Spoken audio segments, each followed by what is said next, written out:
Okay, so what happened to HARROWBEER after the war?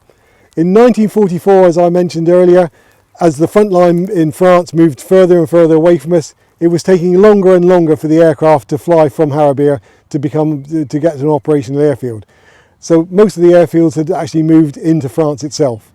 So HARROWBEER went into what was like an R&R mode, if you like, rest and recuperation, or whatever you call it, until eventually in 1945 it was closed officially, and that's when all the operational record books end. Now, it did continue to be used.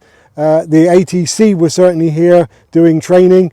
There was gliders training done on the airfield, and that continued right the way through the late 40s and into the 50s, until eventually the RAF decided that they no longer required HARROWBEER at all, and so then the question of what we're going to do with it. Originally the land had been commandeered from Maristow Estate, who are the landowners here, and the thought was that it would simply be returned to them, and the destruction of the buildings actually commenced from then on. Then of course there was the talk about, should this be Plymouth's airport? Now certainly in the 1930s the Plymouth City Council engaged consultants to look at the potential for air services around Plymouth. And at that time they looked at 3 sites. They looked at Cheltenham Meadow, which was a horse racing track.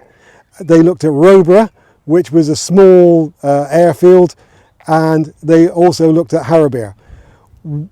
Certainly there was a reason for picking the first 2, because aircraft landed at Cheltenham Meadow and certainly landed at HARROWBEER, but we're not sure why HARROWBEER was included at that time. Whether that was because the RAF already had their eye on it, we don't know. But certainly HARROWBEER was deemed to be the best choice for a future airfield, because it was nice and flat and excavating the ground was going to be quite easy. Cheltenham Meadow was rejected because it was in a hollow. It's now been a tip for some years and is now a hump, not a hollow. HARROWBEER was rejected because it was too small. Now I think I've heard that argument since. So the plan went up, let's have HARROWBEER as an airport. Certainly the people of Plymouth were given a referendum as to whether they wanted it or not, and there was a long drawn out Commons and Lords battle as it went this way and that.